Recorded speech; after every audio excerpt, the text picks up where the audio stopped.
Bonjour tout le monde et bienvenue à cette dernière leçon de la classe de quatrième année, dernier chapitre qui va nous permettre de voir les réactions qui produisent des gaz. Voilà, on arrive au bout de l'année. On va voir rapidement ces réactions qui vont produire du dihydrogène, du dioxygène et le CO2, dioxyde de carbone.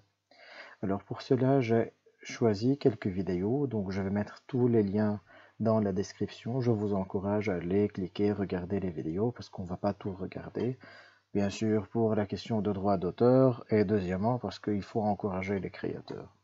Donc dans le premier, on voit quelque chose d'assez particulier.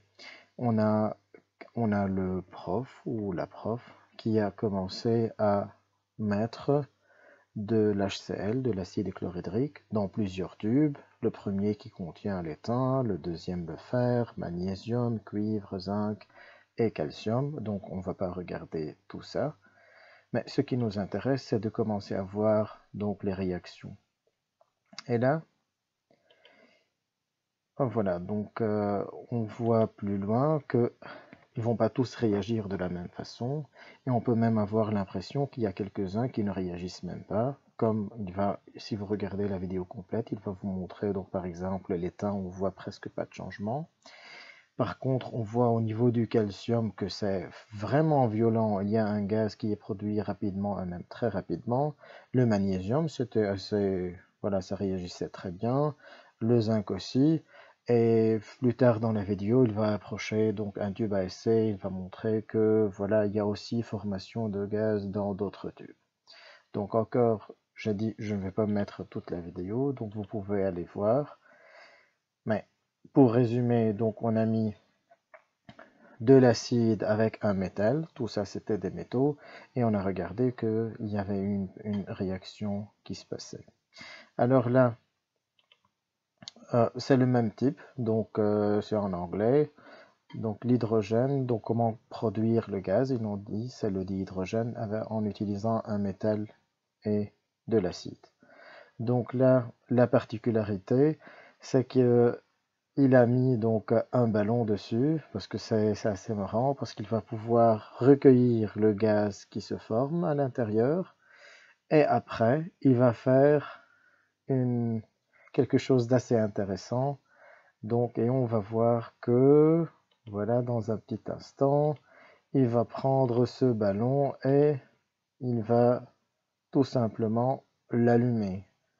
Et on va voir qu'il va brûler. Donc j'ai coupé le son, mais vous allez voir, il va brûler avec une détonation. Donc il va faire un boom. Voilà. Donc il va refaire la même chose avec un peu plus de rigueur, on va dire, parce qu'il y avait eu beaucoup d'eau dans le ballon et là ça brûle encore plus fort. Bon. Alors, mais tout ce qu'il a fait, je ne pense pas que son utilisation était bonne. Parce que pour la simple raison qu'on doit savoir que l'hydrogène ou le dihydrogène, c'est un gaz qui n'est pas dense du tout. C'est comparable à l'hélium de point de vue densité, donc ça devrait voler. Donc si le ballon qu'il a produit contenait seulement de l'hydrogène, ça devait voler. Alors là, on a un professeur d'université qui a fait quelque chose de très marrant et il a utilisé la technologie aussi pour pouvoir filmer. C'est assez marrant parce qu'il a rempli donc ces bulles qu'on va voir dans un petit instant avec de l'hydrogène et il a allumé tout simplement ces bulles de l'hydrogène et on va voir comment elles vont brûler. Encore, regardez toute la vidéo, vous avez plein de descriptions à l'intérieur, d'explications. Donc là, par exemple, c'est une double bulle et ça brûle et on voit comment, voilà, c'est vraiment beau à voir, comment ça brûle et comment ça explose. Donc aussi, il y a le bruit. Euh, il y en a plusieurs qui sont belles. On ne va pas regarder toute la vidéo parce que le but c'est de faire le cours. Mais voilà, ça c'est assez marrant. Donc c'est le ballon aussi, donc il contient beaucoup plus de gaz et que ça explose. Donc il y en a plusieurs. Allez la voir. Donc la conclusion de cette première activité. On a vu que si on va mélanger, on va faire réagir plutôt un acide avec un métal. Il faut mémoriser ça. On va tout le temps avoir une production d'un gaz. Le gaz, on vient de le voir, c'est le H2 avec quelque chose d'autre. Donc, il va probablement être un sel. Bon, donc je vais mettre sel. Donc, c'est pas seulement valable pour le HCl, ça fonctionne pour les autres acides, mais bien sûr, donc il y a des acides qui sont plus violents, voilà, plus violents, oui, qui vont réagir plus que d'autres. Bon, alors comment faire pour compléter la conclusion? Comment faire pour identifier le gaz? Pour identifier l'hydrogène, le dihydrogène, on va tout simplement l'allumer. On sait qu'il brûle avec détonation. Donc n'oubliez pas ça, n'oubliez pas les vidéos qu'on vient de voir. Donc ça brûle avec détonation, ça c'est assez important. Donc dans un petit instant, on va faire plein d'exercices. Donc 3 exercices, un sur chaque activité. Mais pour le moment, je vais introduire tout. Mais c'est pas grave si on mélange un tout petit peu ce qu'on est en train de voir. Bon, voilà. Le deuxième type de réaction qu'on va voir, c'est une réaction qui va produire de l'oxygène. Bon, alors là, c'est toujours le même prof marrant qui va commencer à mettre, voilà, je vais directement expliquer et mettre pause pour expliquer directement d'après ce qu'on voit. Ok, voilà. Donc, c'était une petite erreur, mais bon, si vous regardez la vidéo complète, mais bon, dans l'erreur qu'il a commis, c'est qu'il a gardé le H2O2 donc dans le récipient et il a commencé à rajouter du manganèse, donc du permanganate pour être plus précis. Donc là, il y a quelque chose de vraiment, on pourrait dire magique, entre guillemets, qui se passe. C'est que le permanganate a une couleur violette. À chaque fois qu'il met à l'intérieur, ça disparaît. Donc il ne s'attendait pas à ça, il voulait faire autre chose. Mais bon, ça illustre ce qu'on est en train de voir. C'est qu'à chaque fois qu'on est en train de mettre le H2O2, c'est ça, l'eau oxygénée, H2O2, avec ce permanganate-là, il était en train de disparaître parce qu'il réagissait. Et si on regarde un peu avec l'autre caméra, regardez un peu ici, il y a comme des petites bulles qui sont en train de se former. Et ça, c'est vraiment donc ce qu'on est en train de voir. Donc ces petites bulles sont de l'oxygène. Bon, c'est pas très scientifique, c'est seulement pour illustrer, pour montrer que tiens, avec la chimie, il y a des couleurs qui apparaissent, d'autres qui disparaissent. Et là, c'est un peu plus scientifique. Ce qui est fait, c'est que on est en train de mettre cette fois-ci, ce n'est pas du permanganate, mais du dioxyde de manganèse au niveau de ce tube à essai, et qu'on est en train de remplir dans ce tube en haut donc de l'H2O2, c'est-à-dire le dioxyde de l'eau oxygénée, peroxyde d'hydrogène.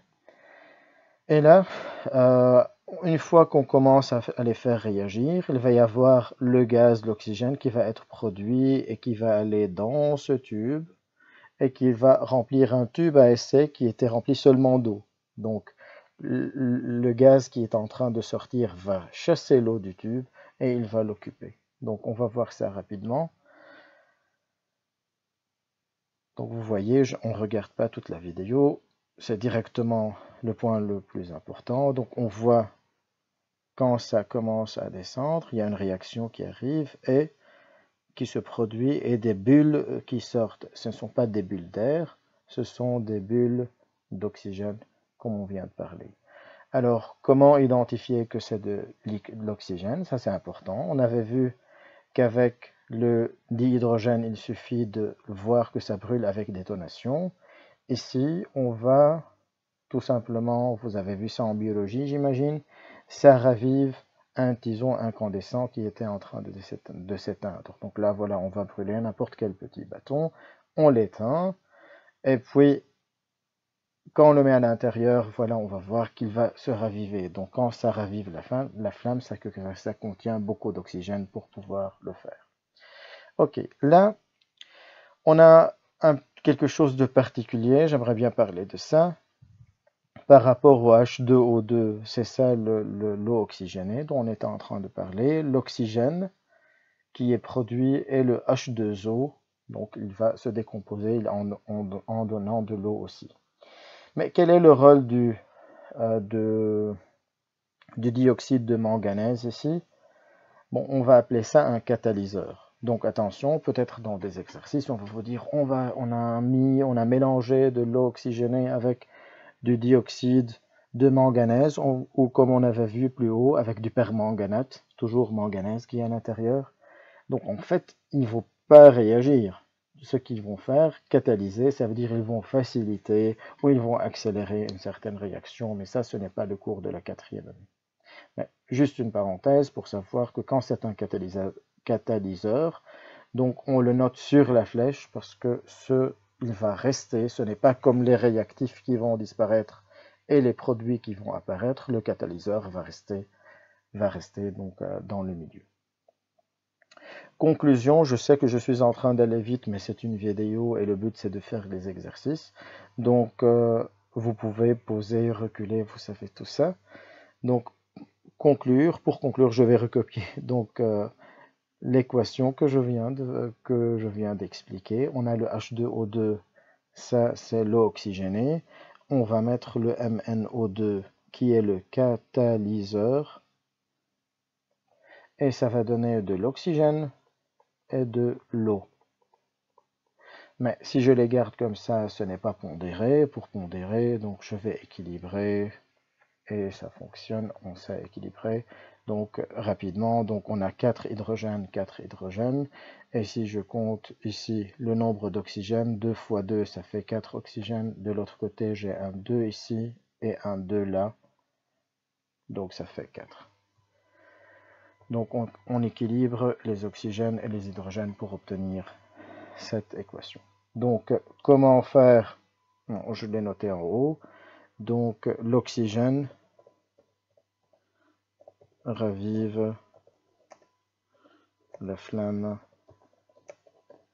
d'un, disons, incandescent. Ok. Bon, pour le dernier type de réaction, il n'est pas aussi spectaculaire comme les deux premiers, surtout le premier, là on a une explosion. Donc dans celui-là, on va seulement faire réagir de l'acide, HCl cette fois, comme le premier, mais ce n'est plus avec un métal tout court, mais avec du CaCO3, c'est-à-dire le calcaire. Bon, alors là, ce qu'on va voir, donc j'explique rapidement ce que vous voyez déjà sur la vidéo. Donc on a à l'intérieur, ici je pense qu'on a, oui, à l'intérieur on a l'acide, et on va commencer à mettre de la craie ou du calcaire.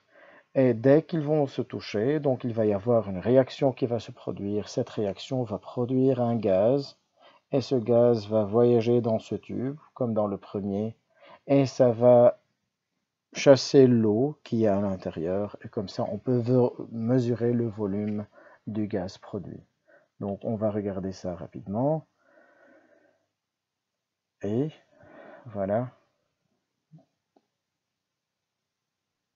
Donc non, apparemment c'est le contraire. Donc le calcaire était en bas et on a versé l'acide. Mais bon, l'important c'est le mélange et de voir qu'il y a des bulles, on va dire, de gaz, on ne sait pas. C'est quel gaz au juste pour le moment. Et on voit donc voilà quelle est la quantité de gaz qui est produite rien qu'en lisant. Bon, on arrête. Vous pouvez voir la vidéo complète. Pour le dernier, ça c'est intéressant parce que c'est une variante de ce qu'on vient de faire, mais au lieu d'utiliser l'HCl, on utilise tout simplement le vinaigre qu'on a à la maison. Donc là, on voit aussi que si je prends le vinaigre, qui est un acide en fait, et c'est l'acide acétique, si je mélange l'acide avec de la craie, donc ça je vais aller un peu plus vite parce qu'on a dit on ne va pas regarder tout, des morceaux de craie, et on met un ballon dessus, on va voir déjà une effervescence, donc quelque chose qui est en train de se produire, donc le gaz. On va remplir le gaz dans ce ballon et on va faire quelque chose pour pouvoir l'identifier. Donc il va faire quelque chose que vous connaissez tout le temps, vous connaissez ça, théoriquement.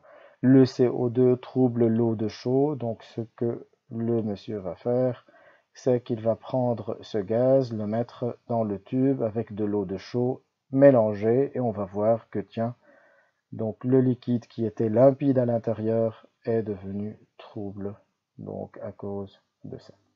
Bon voilà, conclusion.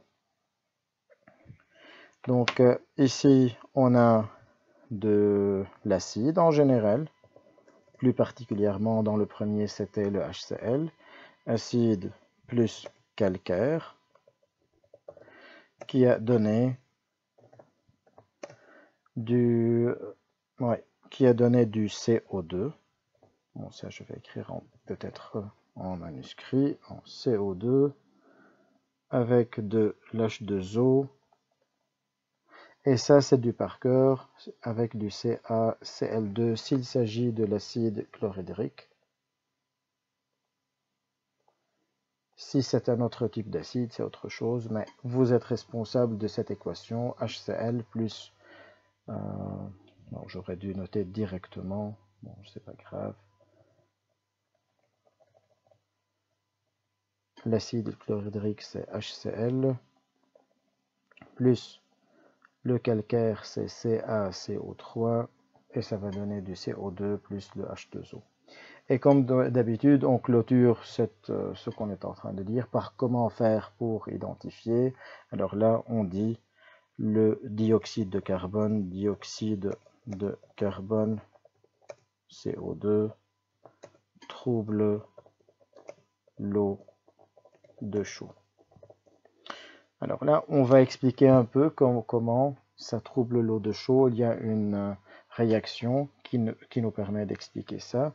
En fait, le CO2, qui est un gaz, va réagir avec l'eau de chaud qui contient surtout du CaOH2. Donc c'est ça, l'eau de chaud, ça contient du CaOH2. Et là, quand ils vont se mélanger ensemble, ils vont réagir et produire du CaCO3 plus du H2O. Le CaCO3 étant, voilà, c'est la même formule qui était là. Donc ça c'est solide. Donc ce solide va troubler l'eau de chaud parce qu'il ne va pas rester comme avant, limpide. Voilà. Bon, alors on résume rapidement avant d'attaquer les problèmes. Donc, on a vu trois types de réactions. La première, c'est en travaillant un acide avec un métal. Le deuxième, c'est avec le H2O2, donc le peroxyde d'hydrogène, qui va, en présence du manganèse, libérer de l'oxygène. Donc, la deuxième, c'était pour produire du dioxygène. Et la troisième libère du CO2 en utilisant un acide avec du calcaire. Bon, alors, ceci dit, on commence avec la première application. Donc, on doit s'attendre à des problèmes comme ça. C'est très important d'être attentif, de faire le travail. Donc, c'est comme d'habitude, comme je vous dis. Donc, mettez pause, faites l'exercice vous-même et puis continuez la correction en même temps que moi. Bon, alors ici, on fait réagir 100 ml d'acide chlorhydrique. Bon, acide chlorhydrique, je sais que c'est le HCl. Il va réagir avec du calcium. Donc ça, c'est comme la première vidéo. On a vu où c'était vraiment violent entre les deux, la réaction entre les deux, avec le calcium, qui va donner, et ça c'est du Parker, on doit connaître ça, acide plus métal, ça va donner du dihydrogène.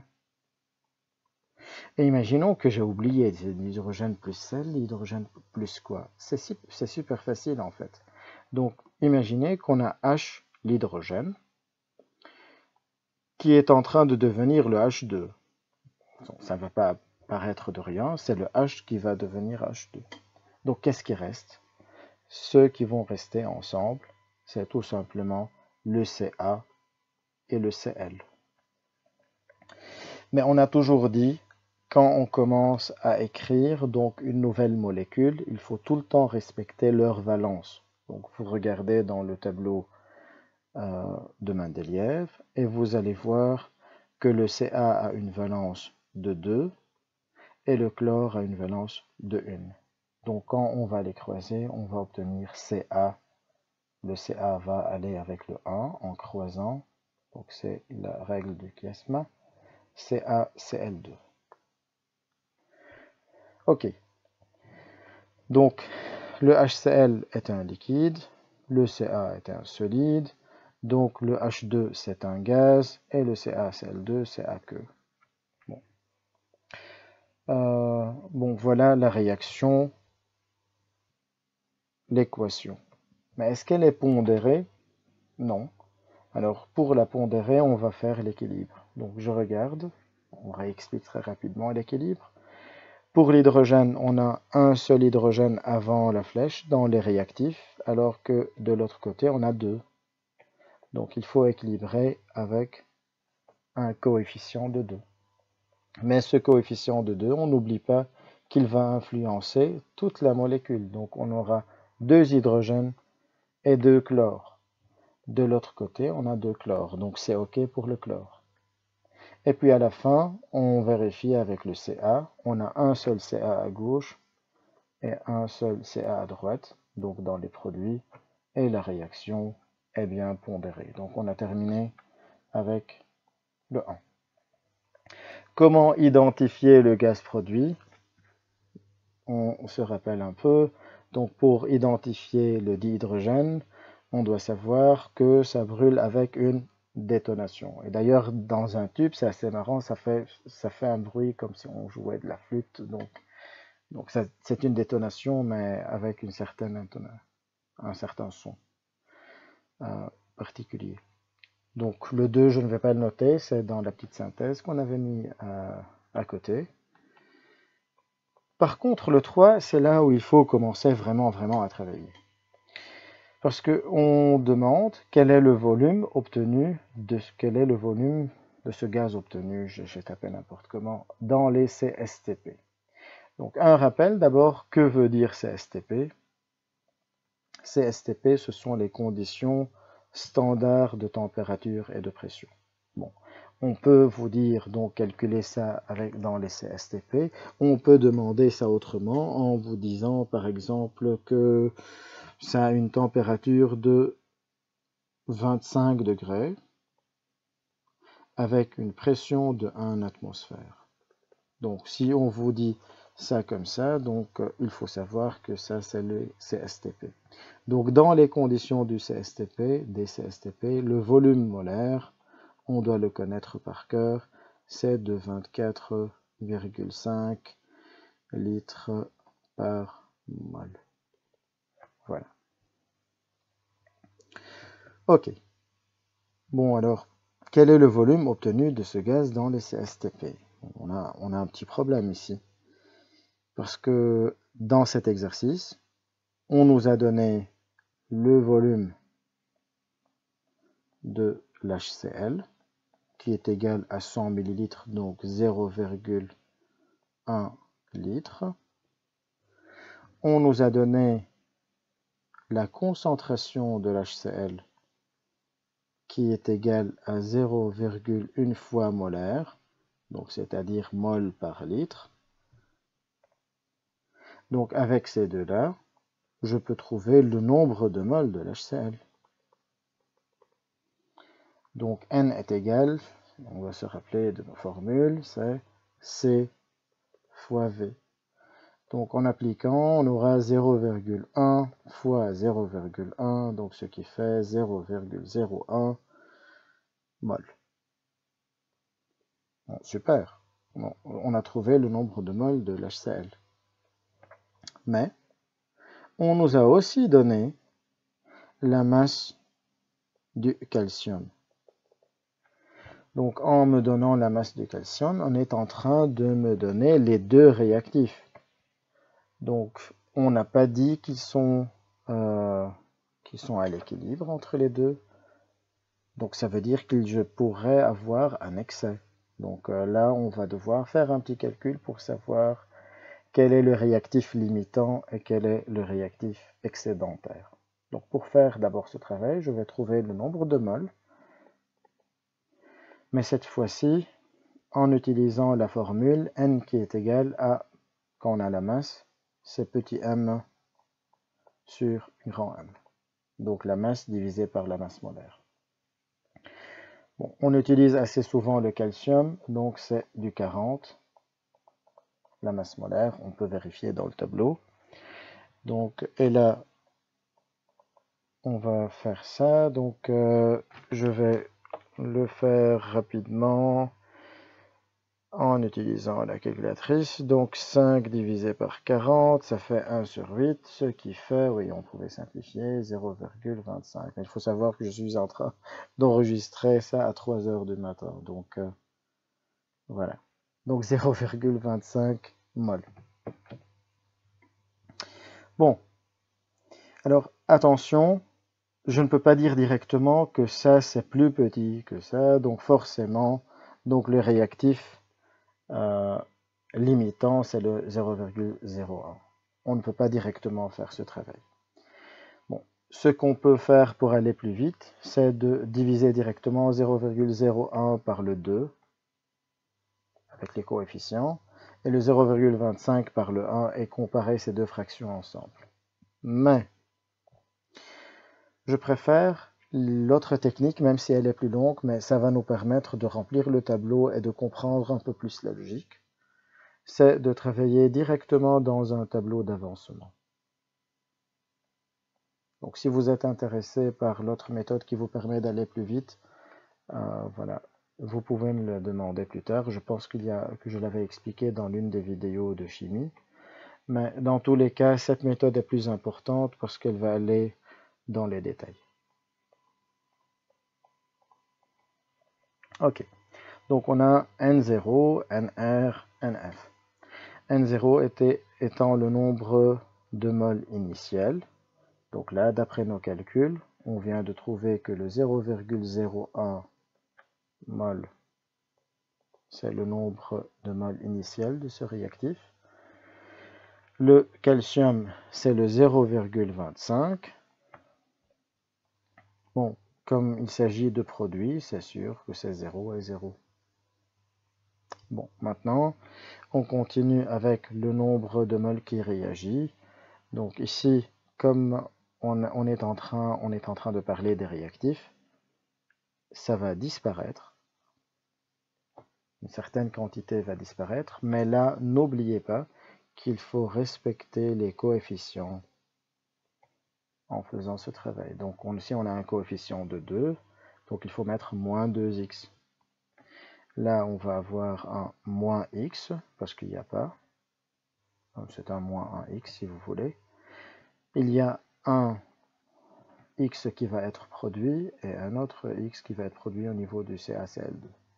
Donc maintenant, en additionnant, on aura 0,01 moins 2x, 0,25 moins x, x et x.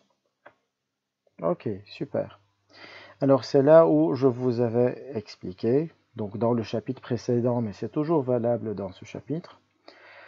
Donc que pour trouver qui est le limitant, on commence à émettre deux hypothèses en disant si le HCl était limitant, donc on allait avoir 0,01 moins 2x qui est égal à 0. Donc il va disparaître complètement. Donc on n'oublie pas, le réactif limitant, c'est le réactif qui est le moins présent. Donc il va disparaître complètement et c'est l'excédentaire qui va rester. Donc on aura 0,01 moins 2x qui est égal à 0. Ça c'est facile à résoudre. Donc 2x va être égal à 0,01. Donc x est égal à 0,005 mol. Ok, ça c'est si le HCl est limitant. Par contre, si le calcium est limitant, ou était limitant.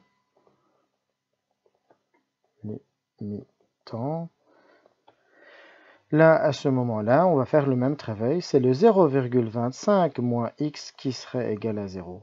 Donc, équation encore plus que facile à résoudre. Et là, on voit que on a 0,25. Bon, quel est le plus petit entre les deux? Bien sûr, le plus petit entre les deux, c'est le 0,05. Donc, ça veut dire que c'est cette hypothèse-là qui est la bonne.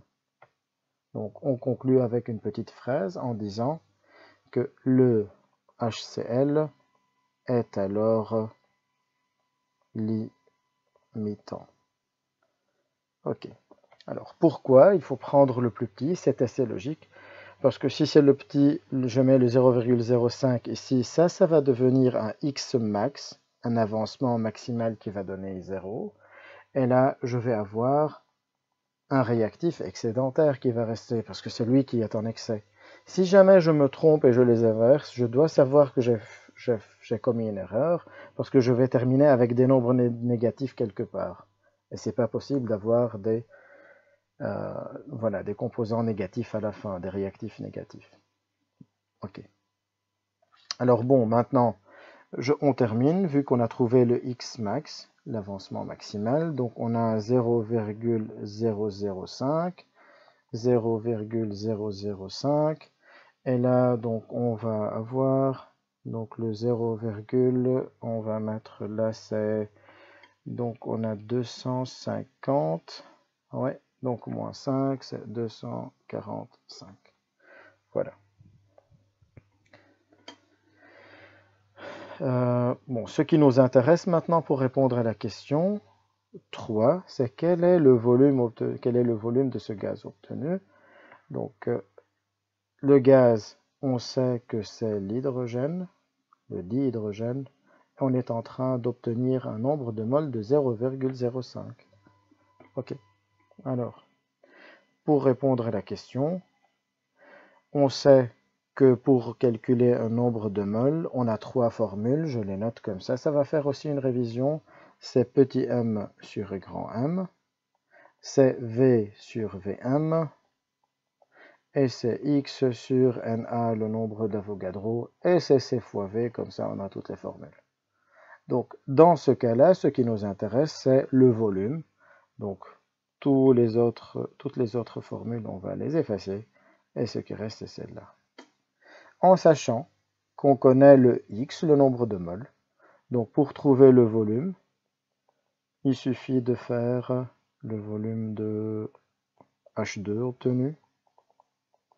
Il suffit de multiplier le nombre de moles de H2 par le volume molaire au niveau des CSTP. Donc le nombre de moles de H2, on a dit que c'est 0,005 et qu'on va multiplier par le volume molaire, donc c'est le 24,5.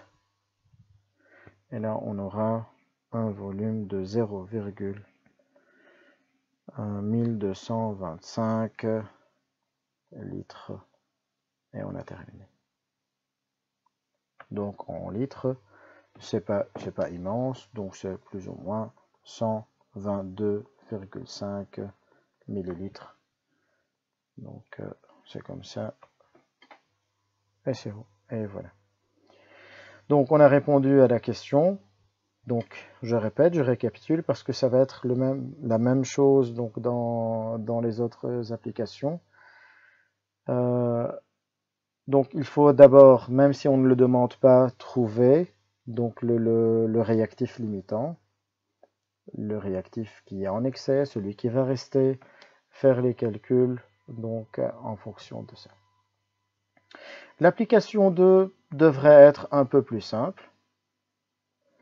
Donc dans le montage suivant, on verse 10 ml d'eau oxygénée. On sait maintenant que eau oxygénée c'est H2O2. Attention, on peut dire aussi peroxyde d'hydrogène, c'est la même chose. Sur 2 g de dioxyde de manganèse. Écrit l'équation pondérée de cette réaction. Mais d'abord, avant d'écrire, donc j'ai commencé à mettre des 3 points pour qu'on complète ça. Donc c'est comme ce qu'on a vu dans la vidéo tout à l'heure. Le H2O2, c'est ce qu'on avait mis dans cette ce petit compte-gouttes. Le MnO2, le dioxyde de manganèse, c'est la petite poudre qui est en bas. Et puis donc le gaz qui est en train de sortir, ce n'est autre que le O2. Donc la réaction, on l'avait équilibrée tout à l'heure, c'est H2O2 qui va donner du O2 plus H2O. Et je mets ces deux là pour équilibrer avec un MnO2 au niveau du catalyseur. Donc attention, je sais qu'on vient de voir ça, donc il ne faut pas penser que je dois faire un MnO2, le mettre ici et commencer à équilibrer, ça n'a rien à voir. C'est un catalyseur, je le mets sur la flèche parce qu'il sert à accélérer ou à faciliter la réaction. Bon, alors comment identifier l'O2? On a vu, donc si on approche une tige qui était en train de s'éteindre, ça va raviver la flamme. Donc ça c'est fait, ça c'est fait. Quel est le volume obtenu de ce gaz dans les CNTP? CNTP, donc c'est-à-dire avec une température de 0 degré Celsius et une pression de 1 atmosphère. Et le volume molaire, ce n'est pas 24,5 mais 22,4 litres par mol. Ok. Bon, celui-là, j'ai dit qu'il est plus facile parce qu'on n'a pas ici donc des réactifs, donc un problème de réactif limitant. On sait que le seul qui est présent, qu'on connaît, c'est les 10 ml de H2O2.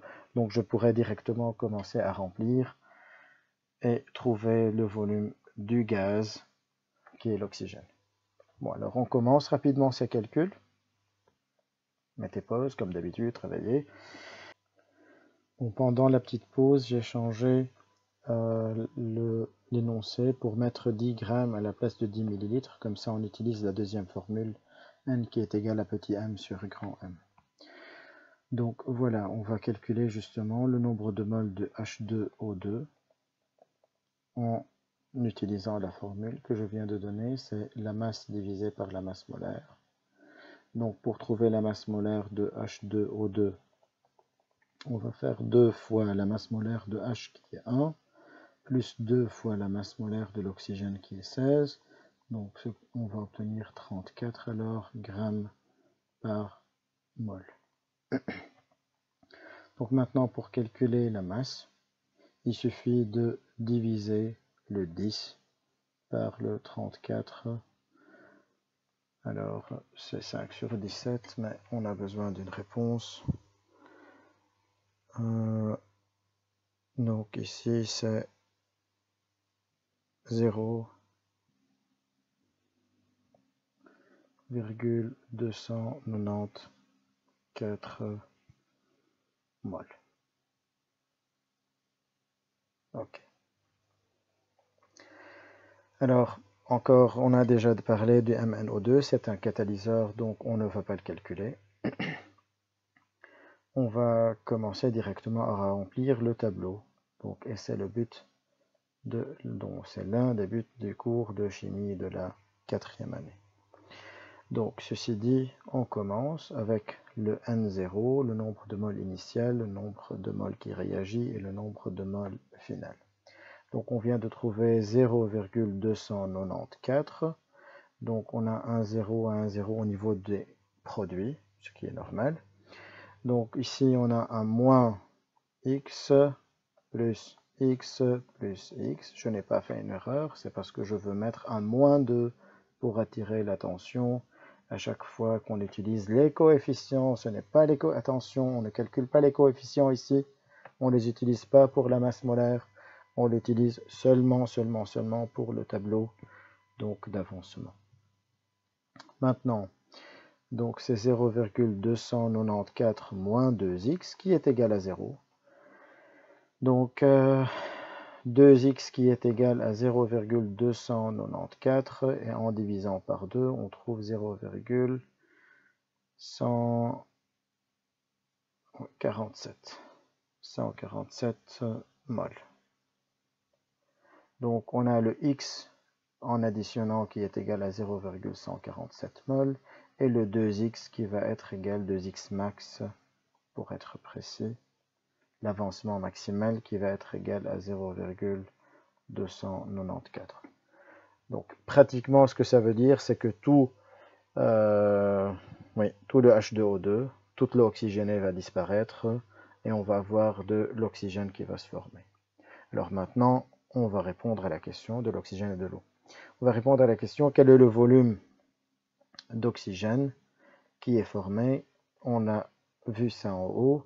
C'est le nombre de moles qu'on vient de trouver fois le volume molaire. Le nombre de moles étant 0, il est là. Ça c'est pour l'oxygène. 0,147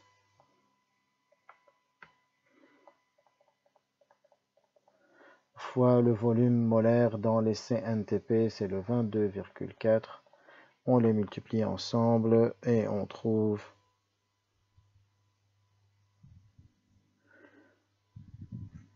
ok, 3, bon, plus ou moins 3,3 litres.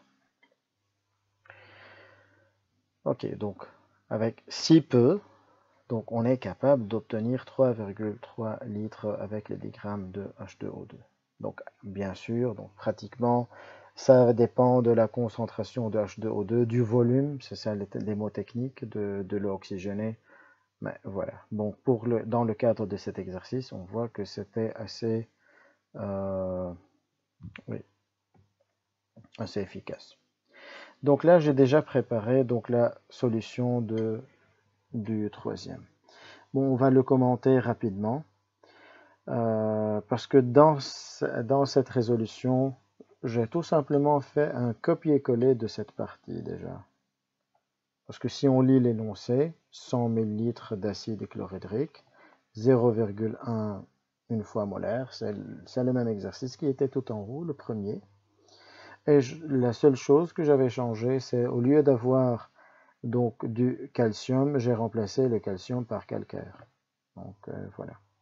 Donc pour calculer le nombre de moles du calcaire, le calcaire c'est CaCO3, il faut connaître ça. Donc en calculant le nombre, la masse molaire, voilà qui est 100, je mets le 100 ici. Vous pouvez suivre donc la logique de la résolution. Ça, ce sont des choses qu'on a expliquées plusieurs fois aujourd'hui. Bon, alors je trouve un 0, je choisis une autre couleur, 0,01 qui est le nombre de moles, voilà, du HCl. Et on trouve 0,05 qui est le nombre de moles du calcaire. Ok. Bon, maintenant pour la suite, on sait que dans tous les produits, on va voir un 0 au départ. D'accord. On vérifie que c'est bien pondéré. J'ai fait exprès de mettre la pondération avec une autre couleur pour vous montrer, comme d'habitude, que ça va jouer un rôle dans le calcul des x. Bon, s'il n'y a rien, donc c'est moins 2x. C'est d'ailleurs presque le même tableau qui est en haut, donc c'est pour ça que je me suis dit je ne vais pas perdre le temps à le faire. Mais je vais quand même expliquer une autre méthode pour aller plus vite, pour découvrir qui est le réactif limitant et qui est le réactif en excès. Donc on peut travailler à remplir tout le tableau, mais imaginons que vous êtes en 5e ou en 6e secondaire, le prof ne va pas vous demander de remplir tout le tableau d'avancement, il est capable de vous donner des points si vous trouvez directement donc le volume. On ne perd pas le temps alors à faire des calculs et des tableaux inutiles. Donc là, pour faire ce travail, je prends le nombre de moles que je viens de trouver pour chacun. Pour le HCl, c'est 0,01. Pour le CaCO3, c'est le 0,05. Et je divise à chaque fois par le coefficient de l'équation pondérée. Donc dans le premier, je divise par 2. Dans le deuxième, je divise par 1. Et la plus petite fraction des deux va être... Oui, la plus petite fraction des deux va nous donner donc le réactif limitant, ici. le HCl est le réactif limitant. Parce que 0,01 divisé par 2, c'est 0,005 qui est plus petit que 0,05. Alors, ceci dit, ce n'est pas nécessaire de faire tout le travail. Je sais que je vous ai cassé la tête pendant toute cette année. Il faut remplir le tableau, il faut écrire les phrases. Et s'il y a un examen de fin d'année, bon, j'allais insister sur ça parce que c'est le programme. Et en 5e, il y a beaucoup de profs qui insistent là-dessus. Mais bon, voilà, sachez qu'il y a une technique un peu plus rapide pour trouver le réactif limitant. Ceci dit, maintenant qu'on sait que le HCl est le réactif limitant, il va être égal à 0. Donc, le Xmax ici, on le connaît. Donc, ça me permet de le calculer. Et je peux calculer le CO2, c'est ça le plus important pour répondre à la question. Donc, pour trouver le volume du CO2, tout le temps, la même formule, c'est nombre de moles fois le volume molaire, parce qu'il s'agit d'un gaz, et seulement d'un gaz. On peut utiliser seulement dans le cas des gaz. On calcule et on trouve 1,225 ml au 0,1225 litres. Bon. Pour ceux qui ont une bonne mémoire, bon, quelqu'un peut se dire, mais on a déjà vu ces nombres, vous voyez.